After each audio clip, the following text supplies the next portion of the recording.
Welcome back, guys, and as you guys saw by the title of the video, today we're going to be putting a blowout valve on the Can-Am. So let's get started. I bought the whole kit from RPM Powersports, so let's see what they included in this. So this is going to be your big pipe with your clamps. Obviously where the blowout valve goes. 6, and it also comes with this other charge tube. As for the blowout valve, it comes with 2 stickers. Let's see what the blowout valve includes. So you have some rings, zip ties, looks like a little bit of oil so it doesn't run dry. Comes with your actual blowout valve.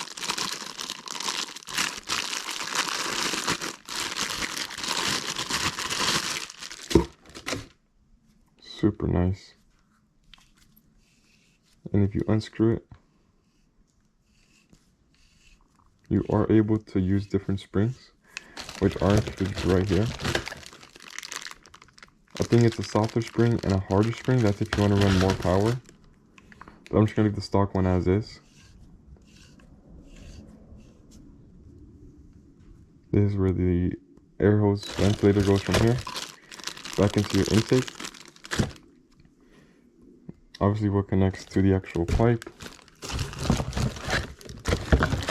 This is just like a little blocker in case you don't want to use it anymore or something was wrong with it. And a pre-filter.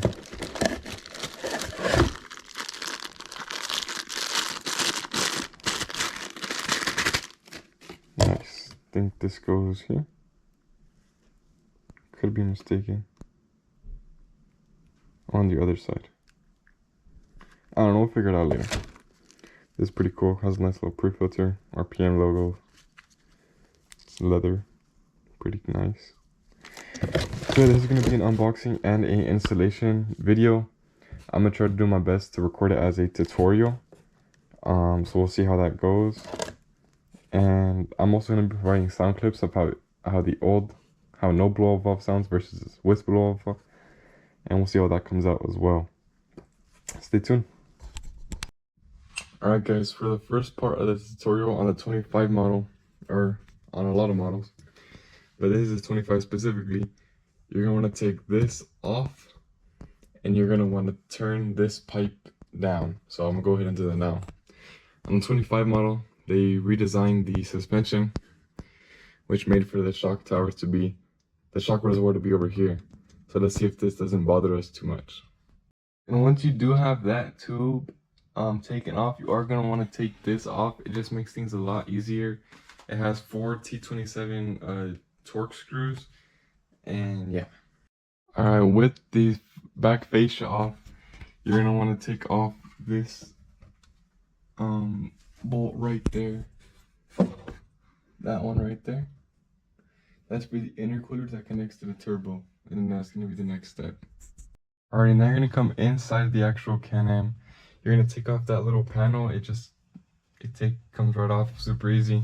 And you're going to want to take off this bolt right here. Right here. I already loosened it up.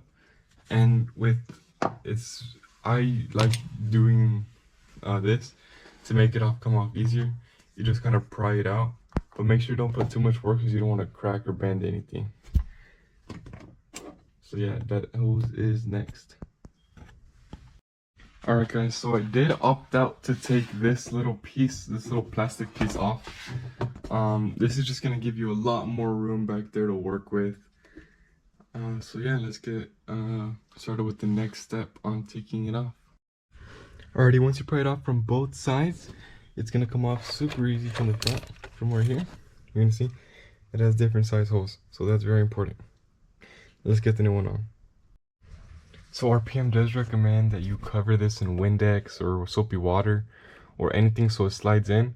But for this part, since it's really a short trip, I'm not going to really do that. But I am going to do 3-in-1 oil inside of the actual silicone tube. Just a little bit, just enough so it slides in easier.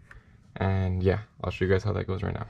Alright, so I know I'm kind of jumping all over the place. However, I'm gonna be taking, this is mandatory to take off when you put this in, when you put this blow valve kit for the new models, because it has this carrier which blocks the passage and you don't really need it. So to put, you can see the charge pipe right there. To put that on, I'm gonna take this pipe off first just to make it easier to install it.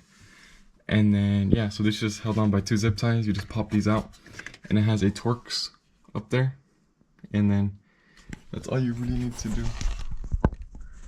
You see the torque right there. So I'm gonna take that off and get back.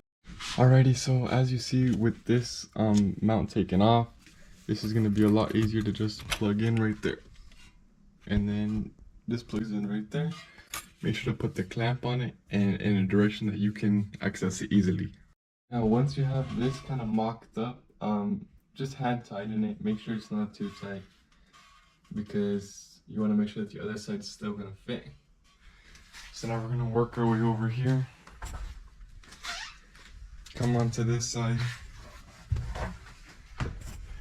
and you're gonna see that all we're gonna do is plug this part in here, and this should come in super easy. Make sure your clamps on it too, very important, right there. Now as far as for the clamp positioning, RPM recommends you leave about a 1/16 of an inch from where your actual clamp is. Alrighty, now that your first charge pipe is done from the turbo to intercooler, it needs to go from your throttle body to your intercooler, which is this big long pipe right here, and it takes off over there. So first you're gonna take off this pipe off the throttle body. It's gonna be this one, and I'm gonna go to the other side now. Alrighty, so with an extension it would be super easy, but you know the 25 models have this shock reservoir right here, so you're not able to access that little bolt easily. So I just use a short ratchet, 7 mil, put it around, and you're able to see it right here. You're able to see it right here. You're able to take it off really easily. Just put your hand behind in front of the shock.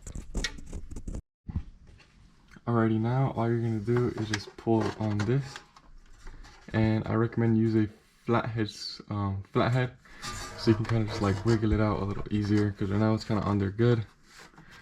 So I would recommend just a little flathead, and you can just peel it from these little corners and you should be good. So an easier alternative from prying it down is you just stick your hand underneath the muffler and you're able to just pull on it and it comes right off. I also recommend cleaning the little areas where you clamp with like a microfiber towel. Yeah, it's just personal preference, but I like to do it. Alright guys, so this is the next thing you guys are going to take out. This is for the intake. That's going to connect right there, and that's going to connect into this little hole. I already mounted up the thing, and I put the blow off valve, because you could put the blow off valve right now, but I just wanted to put it on already. And the clamp up there, and then the throttle body right here. And then you're just going to zip tie all the loose connections and you should be good. So just go ahead and install this little hose thing. I'll show you guys when it's done. Alright guys, as you can see, it is installed right there. And now you're just going to measure a little bit and then just cut it. So they give you a lot, you know, but you just cut it to wherever you want it. I think I'm going to cut it around there, just so it has a little bit of play. Alrighty, everything is now installed. I'm gonna go ahead and put at least the filters back on and give you guys a sound test.